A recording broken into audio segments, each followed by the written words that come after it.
यहाँ पर क्या हो रहा है, यहाँ पर आप देख रहे हो कि T naught F is greater than किससे, टी एफ से। हो रहा नहीं हो रहा है? मैं सीधा जब आप बढ़ोगे तो सबसे पहले टी एफ मिलेगा कम टेम्परेचर, और उससे आगे बढ़ोगे तो क्या मिल जाएगा, टी नॉट एफ मिल जाएगा। मिलेगा नहीं मिलेगा? तो ये जो मिला डिफरेंस क्या, T naught F minus T F is equal क्या कहलाएगा, डेल्टा टी एफ। क्या हो जाएगा, W B into 1000 divided by M B into क्या हो जाएगा, डब्ल्यू ए। अब ये मान उठा के यहाँ पर रख दीजिए एम के स्थान पर, तो मिल जाएगा delta T F is equal K F into W B into 1 को हिंदी में बोलेंगे अर्धपारगम झिल्ली। ये अर्धपारगम झिल्ली की खासियत क्या होती है, ये अपने में से केवल विलायक के पार्टिकल्स को जाने देगा, लेकिन विलियन के पार्टिकल्स को जाने पार करके जा रहे थे, एसपीएम को पार करके विलियन की तरफ जा रहे थे, वो जाएंगे नहीं जाएंगे। मैं इस विलियन पर लगाया गया हुआ भाई जिसके कारण प्रासरण की प्रक्रिया रुक जाए, वही ताप क्या कहलाएगा, कैपिटल एम इंटू टी। अब इस ब्रैकेट प्रोपोर्शनल को हटाएंगे, ठीक है, तो एक नियतांक लगाएंगे, तो हो जाएगा पाई इक्वल एमआरटी, या करते हैं आरएनटी हो जाएगा। ये अपनी सुविधा बोलने में आसान थोड़ा हो जाता है, तो इसको क्या लिख सकते हैं, एमआरटी लिखते हैं। क्या लिखते हैं, एमआरटी। एम क्या है, मोलरता है, या यही यहीं पर आपको लिखा हुआ मिल जाएगा, सीआरटी भी मिल जाएगा। सी क्या है, सांद्रता। सांद्रता किसे कहते हैं, मोलरता को। बस पाई इक्वल मिल जाएगा W B into 1000 divided by M B into V into RT हो जाएगा। यही जो आपका आया फार्मूला, इसी से आपके सारी न्यूमेरिकल सॉल्व होने वाले हैं। टॉपिक है आपका डिप्रेशन इन फ्रीजिंग पॉइंट, ठीक है।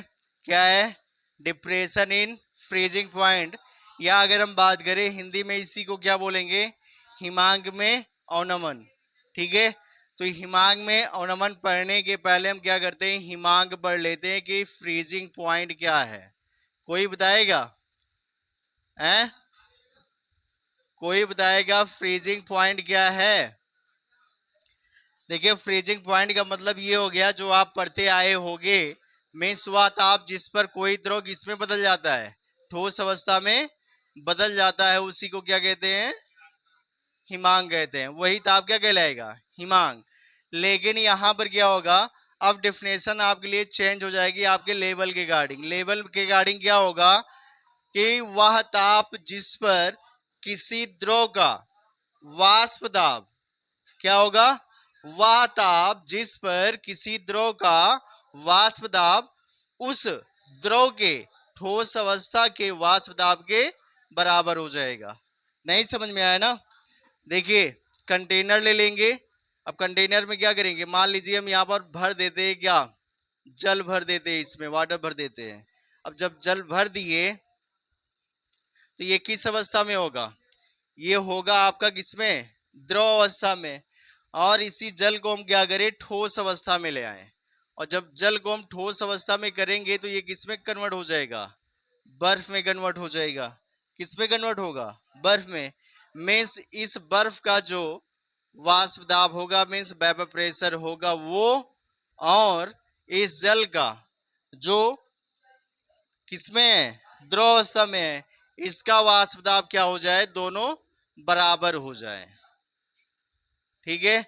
मीन्स जो ये जल है, जल ठोस अवस्था में आया, मीन्स बर्फ, बर्फ का वाष्प दाब क्या हो जाए, जल के वाष्प दाब के बराबर हो जाए। तो जिस टेम्परेचर पर ये काम होगा वही टेम्परेचर उसका क्या कहलाएगा, हिमांक कहलाएगा। बात समझ में आई कि नहीं आई? मतलब कि वह ताप जिस पर किसी द्रव का वाष्प दाब उसी के ठोस अवस्था के वाष्प दाब के बराबर हो जाए, वही ताप क्या कहलाएगा, हिमांक कहलाएगा। इतनी बातें समझ में आई? देखिए, क्या करते हैं, हिमांक में अवनमन को समझने के लिए हम सबसे पहले क्या करेंगे, वाष्प दाब और टेम्परेचर के बीच में ग्राफ खींचेंगे। क्या करेंगे, ग्राफ खींचेंगे। क्या करेंगे, एक साइड ले लेंगे वेपर प्रेशर और दूसरी साइड ले लेंगे हम, क्या ले लेंगे, टेम्परेचर ले लेंगे, ठीक है। इसके पहले आपने क्या पढ़ा है, क्वथनांक में उन्नयन पढ़ा है। क्वथनांक में उन्नयन में आपने देखा था कि वह ताप जिस पर किसी द्रव का वाष्प दाब वायुमंडलीय दाब के बराबर हो जाता है, तो वही टेम्परेचर क्या कहलाता है, क्वथनांक कहलाता है। हिमांक के लिए क्या होगा कि वह ताप जिस पर किसी द्रव का वाष्प दाब उसी के ठोस अवस्था के वाष्प दाब के बराबर हो जाता है। एक गिलास में पानी ले लीजिए, दूसरे में बर्फ ले लीजिए, तो उस पानी का जो वाष्प दाब हो बर्फ के वाष्प दाब के बराबर आ जाए, तो जिस ताप पर दोनों का वाष्प दाब बराबर हो जाएगा वही ताप क्या कहलाएगा, वही ताप कहलाएगा हिमांक। इतनी बातें क्लियर हुई? अब क्या करते हैं, हम टेम्परेचर पहुंच जाते हैं मैक्सिमम पर।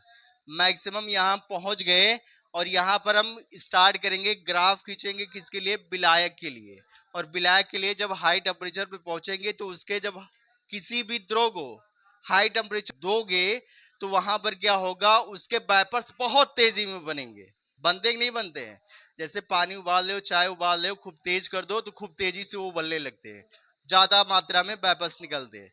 तो हाई टेम्परेचर पर मीन्स इस कॉर्नर पर हम यहाँ पहुंचते हैं और विलायक जब देखेंगे तो उसका वेपर प्रेशर काफी ज्यादा होगा। अब टेम्परेचर क्या करे, कम करे। टेम्परेचर कम करेंगे तो धीरे धीरे क्या होगा, वेपर प्रेशर भी इसका कम होता जाएगा। होगा कि नहीं, यस और नो, होगा ना। अब इसके बाद में फिर क्या होगा, यहाँ पर कुछ इस तरह से मिल जाएगा, इतना मिला। मीन्स यहाँ पर टेम्परेचर हाई था, वेपर प्रेशर बहुत ज्यादा था। टेम्परेचर हम कम करते गए तो जैसे जैसे टेम्परेचर हम कम करते गए वैसे वैसे वेपर प्रेशर भी कम होता गया। तो ये किसके लिए ग्राफ खींचा गया है, विलायक के लिए हमने खींचा है, सॉल्वेंट के लिए जो किसमें है, लिक्विड स्टेट में है, द्रवावस्था में है। अब इसी हम विलायक में क्या करें, एक अवाष्पशील विलीय डाल दें। क्या डाल दें, जैसे NaCl डाल दिया, नमक अवाष्पशील है, यूरिया डाल दिया, ग्लूकोज डाल दिया, सुक्रोज डाल दिया, ये सब कैसे है, अवाष्पशील विलीय है। अब इसी विलायक में हमने क्या किया, अवाष्पशील विलीय डाल दिए। तो जैसे इस विलायक में अवाष्पशील विलीय डालेंगे तो उसी टेम्परेचर पर उसका वाष्प दाब कम हो जाएगा। मीन्स जो विलयन का ग्राफ मिलेगा वो विलायक से कम वाला मिलेगा। मीन्स हाई टेम्परेचर पर देखते हैं, मीन्स विलयन का वाष्प दाब इतना था। अब हम क्या करें, टेम्परेचर कम करते जाएं, और जब टेम्परेचर कम करते जाएंगे तो वेपर प्रेशर भी क्या होगा, कम होता जाएगा। मान लीजिए इसी ताप पर इतना इसका वेपर प्रेशर था विलायक का, और उसी ताप पर विलयन का वेपर प्रेशर इतना था। ठीक है, विलयन का वेपर प्रेशर इतना था। अब ये जो जगह है इसमें हम इसी विलायक के ठोस अवस्था के लिए हम ग्राफ खींच देते हैं।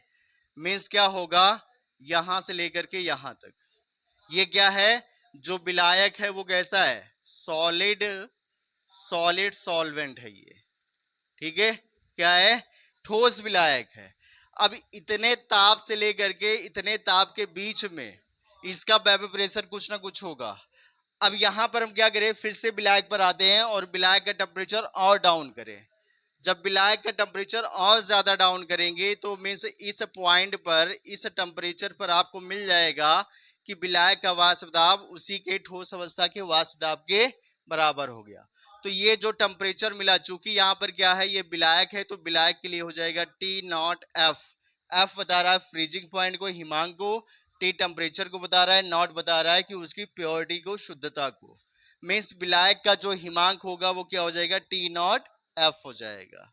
ठीक है, अब सेम काम हम करते हैं किसके लिए, सेम काम कर लेते हैं विलयन के लिए। विलयन का भी टेम्परेचर हम कम करेंगे और देखेंगे किस ताप पर विलयन का वाष्प दाब विलायक के ठोस अवस्था के वाष्प दाब के बराबर होता है। तो इसका भी कम करेंगे और कम करके यहां ये पॉइंट मिला। तो जिस टेम्परेचर पर विलयन का वाष्प दाब विलायक के ठोस अवस्था के वाष्प दाब के बराबर हो गया, उसी टेम्परेचर को हम बोलेंगे विलयन का हिमांक। और विलयन का हिमांक हम डिनोट करेंगे किससे, TF से। ठीक है, किससे डिनोट करेंगे, TF से। अब इन दोनों का जो डिफरेंस होगा, इन दोनों का जो डिफरेंस होगा, means T0F minus TF is equal हो जाएगा डेल्टा TF। और यही जो डेल्टा TF आया आपका, यही क्या हो जाएगा, डिप्रेशन इन फ्रीजिंग पॉइंट हो जाएगा। मीन्स हिमांक में अवनमन हो जाएगा। इतनी बातें समझ में आई, समझ में आया कि नहीं आया है, अब तो कोई डाउट नहीं है। कुल मिला के आपको क्या करना है, यहाँ विलायक का वाष्प दाब उसी के ठोस अवस्था के वाष्प दाब के बराबर कर देना है। फिर उसी विलायक में अवाष्पशील विलय डाल देंगे तो बन जाएगा विलयन, और उस विलयन का वाष्प दाब लेके आना है किसी कहां तक, जो विलायक था उसी के ठोस अवस्था के वाष्प दाब के। ठीक है, और इन दोनों का जो अंतर निकालेंगे वही हो जाएगा आपका T0F minus TF is equal हो जाएगा डेल्टा TF। और यही डेल्टा TF क्या कहलाएगा, यही डेल्टा TF बन जाएगा आपका हिमांक में अवनमन या डिप्रेशन इन फ्रीजिंग पॉइंट हो जाएगा। कोई डाउट यहां तक है। अब इसके बाद ग्राफ पढ़ने के बाद में क्या हुआ कि इस पर जो है हिमांक में अवनमन पर बहुत सारे एक्सपेरिमेंट हुए, और एक्सपेरिमेंट में ये देखा गया कि जो हिमांक में अवनमन होता है वो विलयन की मोललता पर निर्भर करता है। मीन्स हिमांक में अवनमन क्या होगा, डेल्टा टीएफ हो जाएगा। Delta TF is directly proportional to molality हो जाएगा। मीन्स हिमांक में अवनमन समानुपाती किसका हो जाएगा, विलयन की मोललता के। अब इस समानुपाती को जब हटाएंगे तो क्या मिल जाएगा, delta TF is equal K F into small M, है ना। अब इसके बाद में आता है कि हम जानते हैं, वी नो दैट, ठीक है, हम जानते हैं, क्या जानते हैं, जानते हैं, सबके बारे में पता है, क्या क्या पढ़ते हो, सब कितना पढ़ रहे हो, सब जानते हैं, सब जानते हैं ना। स्मॉल एम बराबर क्या हो जाएगा, W B into 1000 divided by M B into क्या हो जाएगा, डब्ल्यू ए। अब ये मान उठा करके यहाँ पर रख दीजिए एम के स्थान पर, तो मिल जाएगा delta T F is equal K F into W B into 1000 M B into W A. अब ये जो आपको फाइनल फार्मूला मिला, इसी फार्मूले से आपके सारे के सारे न्यूमेरिकल सॉल्व होने वाले हैं। आगे अगर आप लिखना चाहते हैं तो लिख सकते हैं, जहां डेल्टा टी एफ क्या हो जाएगा, हिमांक में अवनमन, के एफ क्या हो जाएगा, मोलल अवनमन स्थिरांक, वहां पर के भी था, मोलल उन्नयन स्थिरांक, यहां पर क्या होगा, के एफ है, तो मोलल अवनमन स्थिरांक चेंज कितना आ रहा है, वहां उन्नयन था, यहाँ अवनमन करना है। वहां पर केएफ को केबी को बोलते थे इबिलियोस्कोपिक कांस्टेंट, यहां पर हम बोलेंगे क्रायोस्कोपिक कांस्टेंट। केएफ क्या होगा, केएफ हो जाएगा आपका क्रायोस्कोपिक कांस्टेंट हो जाएगा, नियतांक हो जाएगा, ठीक है, कांस्टेंट, क्रायोस्कोपिक कांस्टेंट, या इसी को बोलेंगे मोलल अवनमन स्थिरांक। अब इसके बाद में डब्ल्यू बी विलीय का भार हो जाएगा, एम बी क्या होगा, विलीय का अणुभार हो जाएगा, डब्ल्यू ए क्या होगा, विलायक का भार या द्रव्यमान हो जाएगा, ठीक है।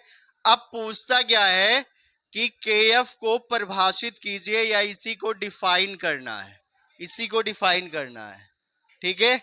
अब जब इसको डिफाइन करना है तो हम कैसे करेंगे, आ जाएंगे इस फार्मूले से, ठीक है। कहां पर आ जाएंगे, delta T F is equal क्या हो जाएगा, के एफ इंटू स्मॉल एम। अब यहां पर क्या है, delta T F is equal K F into small M हो जाएगा जब स्मॉल एम इज इक्वल कितना हो जाए, 1 हो जाए। मीन्स विलयन हम ऐसा ले लें जिसकी मोललता 1 हो, और जब यहां पर m इज इक्वल 1 हो जाएगा तब आपका बन जाएगा delta T F is equal K F हो जाएगा। होगा कि नहीं होगा। अब हुआ क्या, यहां पर आप कह सकते हो कि एक मोलल विलयन का, एक बोलल कह रहा हूं, एक मोलल विलयन का, ठीक है, केएफ, केएफ क्या है, मोलल अवनमन स्थिरांक, क्या, हिमांक में अवनमन के बराबर होता है। बहुत सिंपल सा डिफिनेशन, एक मोलल विलयन का मोलल अवनमन स्थिरांक हिमांक में अवनमन के बराबर होता है। और लंबा चौड़ा लिखना चाहो तो आपको पता है कि m इज इक्वल क्या होता है, m इज इक्वल होता है डब्ल्यू एन बी अपॉन क्या हो जाएगा, डब्ल्यू ए। अब एन बी क्या है, विलीय के मोलों की संख्या, विलीय की मोलों की संख्या के लिए क्या हो जाएगा, एन बी हो जाएगा, और डब्ल्यू ए क्या होगा, विलायक का द्रव्यमान। Means N B is equal रख दे यहाँ पर 1 मोल रख दें, और डब्ल्यू ए इज इक्वल रख दे 1 kg रख दें। मीन्स 1 किलोग्राम विलायक में विलीय के 1 मोल घुले हो या उपस्थित हो तो उस विलयन का मोलल अवनमन स्थिरांक क्या होगा, हिमांक में अवनमन के बराबर हो जाएगा, ठीक है। तो मेन टॉपिक आपको पढ़ना क्या है, मेन टॉपिक है आपका प्रसरण दाब पढ़ना है, जिसको इंडिकेट किया जाता है पाई से। किससे इंडिकेट करते हैं, पाई से इंडिकेट करते हैं। अब प्रसरण दाब पढ़ने के पहले आपको ये पता होना चाहिए कि प्रसरण होता क्या है। प्रसरण में होगा क्या, जैसे हमने यहाँ पर एक डायग्राम ड्रा किया है, इसमें क्या देख रहे हो, एक तरफ क्या है, विलायक है, क्या है, विलायक है और दूसरी तरफ है विलियन, और ये बीच में एक पार्टीशन दिया है, पार्टीशन को बोलते हैं एसपीएम बोलते हैं। क्या बोलते हैं? एसपीएम। एसपीएम का मतलब होगा सेमी परमेबल मेम्ब्रेन होता है, जिसको हिंदी में बोलेंगे अर्धपारगम झिल्ली। ये अर्धपारगम झिल्ली की खासियत क्या होती है? ये अपने में से केवल विलायक के पार्टिकल्स को जाने देगा, लेकिन विलीय के पार्टिकल्स को जाने नहीं देगा। क्या करेगा? एसपीएम जो होगा मीन्स अर्धपारगम झिल्ली जो होगी वो अपने में से विलायक के पार्टिकल्स को जाने देगा, लेकिन विलीय के पार्टिकल्स को नहीं जाने देता है। ये एसपीएम की खासियत होती है। ठीक है, अब देखते हैं कि ऑस्मोसिस क्या होता है। ठीक है, ऑस्मोसिस या इसी को बोलते हैं प्रसरण क्या होता है। तो जब दो अलग अलग सांद्रता के विलयन ले ले, चाहे एक हम विलायक ले ले, शुद्ध विलायक ले लिए, और दूसरा क्या ले लिए? विलयन ले लिए, और दोनों विलयन को हम क्या करें? एसपीएम के द्वारा अलग कर दे। एसपीएम के द्वारा क्या करें? अलग कर दे। तो अलग करने पर क्या होगा? अलग करने से क्या होगा कि ये जो विलायक के पार्टिकल्स होंगे एसपीएम को क्रॉस करके जाएंगे। एसपीएम को क्रॉस करके क्या करेंगे? जाएंगे, और ये तब तक जाते रहेंगे जब तक कि विलयन और विलायक की सांद्रता सेम ना हो जाए। सांद्रता सेम ना हो जाए। यहां मैंने विलायक लिखा है, विलायक की जगह पर आप तनु विलयन कर सकते हो। ठीक है, और यहां हमने विलयन लिखा है तो यहां पर आप सांद्र विलयन भी कर सकते हो। ठीक है, इसको ऐसे भी डिफाइन कर सकते हो कि तनु विलयन के विलायक के कण सांद्र विलयन की तरफ एसपीएम को क्रॉस करके जाने की प्रक्रिया ही क्या कहलाती है? प्रसरण कहलाती है। या विलायक के कण अर्धपारगम झिल्ली को पार करके विलयन की ओर गमन करने की प्रक्रिया क्या कहलाएगी? प्रसरण कहलाएगी। इतनी बातें समझ में आई कि नहीं आई है? तो यह प्रसरण की प्रक्रिया समझ में आई कि नहीं आई? अब आपको इतना तो पता हो ही गया कि यहां पर क्या हो रहा है, विलायक के पार्टिकल्स क्या कर रहे हैं? इस एसपीएम को क्रॉस करके जा रहे हैं। अब हम क्या करें? इसी विलयन की तरफ एक बाह्य दाब लगाएं। क्या करें? यहां पर हम क्या करें? बाह्य दाब लगाएं। ठीक है, और जब बाह्य दाब लगाएंगे तो क्या ये जो विलायक के पार्टिकल एसपीएम को क्रॉस करके आ रहे थे वो जाएंगे? नहीं जाएंगे। इधर अगर हम दाब लगाएंगे तो इधर से जो पार्टिकल्स पार करके जा रहे थे, एसपीएम को पार करके विलयन की तरफ जा रहे थे, वो जाएंगे? नहीं जाएंगे। मीन्स विलयन पर लगाया गया वह बाह्य दाब जिसके कारण प्रसरण की प्रक्रिया रुक जाए, वही दाब क्या कहलाएगा? प्रसरण दाब कहलाएगा। मीन्स विलयन पर लगाया गया वह बाह्य दाब जिसके कारण प्रसरण की प्रक्रिया रुक जाए, उसी दाब को हम क्या कहेंगे? प्रसरण दाब कहेंगे। और प्रसरण दाब को हम इंडिकेट करते हैं किससे? पाई से इंडिकेट करते हैं। ठीक है, और प्रयोगों में ये देखा गया है कि जो किसी भी विलयन का जो प्रसरण दाब होता है वो प्रसरण दाब विलयन की मोलरता और ताप के समानुपाती होता है। मीन्स क्या होगा? Pi is directly proportional to capital M, equation number first, and pi is directly proportional to capital T. Means प्रसरण दाब मोलरता के और प्रसरण दाब ताप के क्या होता है? समानुपाती होता है। तो इसको हमने बना दिया समीकरण नंबर 1, और ये हो जाएगा समीकरण नंबर 2 हो जाएगा। आ जाएंगे किससे? समीकरण 1 व 2 से। समीकरण 1 व 2 से क्या मिल जाएगा? Pi directly proportional to capital M into T. अब इस डायरेक्टली प्रोपोर्शनल को हटाएंगे। ठीक है, तो एक नियतांक लगाएंगे तो हो जाएगा pi is equal M R T, या कर दें आर एम टी हो जाएगा। ये अपनी सुविधा बोलने में आसान थोड़ा हो जाता है, तो इसको हम क्या लिख सकते हैं? एम आर टी लिखते हैं। क्या लिखते हैं? M R T. एम क्या है? मोलरता है, या यहीं पर आपको लिखा हुआ मिल जाएगा सी आर टी भी मिल जाएगा। सी क्या है? सांद्रता। सांद्रता किसे कहते हैं? मोलरता को। बात समझ में आई? कान इधर पकड़ो, कान नहीं पकड़ा जाएगा। तो चाहे आप मोलरता एमआरटी पढ़िए, चाहे सीआरटी पढ़िए। ठीक है, अब आपको पता है कि नहीं पता है? मोलरिटी इज इक्वल क्या होता है? क्या होता है? W B into 1000 divide by M B into V. ये मान उठा करके वहां रख दीजिए। जब वहां रखेंगे तो क्या मिल जाएगा, पाई इज इक्वल मिल जाएगा W B into 1000 divided by M B into V into R T हो जाएगा। यही जो आपका आया फार्मूला, इसी से आपके सारे के सारे न्यूमेरिकल सॉल्व होने वाले हैं। बात समझ में आई? कोई दिक्कत? लगे हाथ आप आरओ भी पढ़ लीजिए, रिवर्स ऑस्मोसिस, या इसी को बोलते हैं प्रतिलोम प्रासरण। आरुक पानी पीते होंगे ना? हाँ, नहीं, एसपीएम जो है जाने ही नहीं देगा, क्योंकि यहाँ पे सांद्रता अधिक होगी, यहाँ सांद्रता कम होगी है। हाँ हाँ, तब जाएगा, वही तो हो जाएगा आरओ। आरओ मतलब क्या है, रिवर्स ऑस्मोसिस।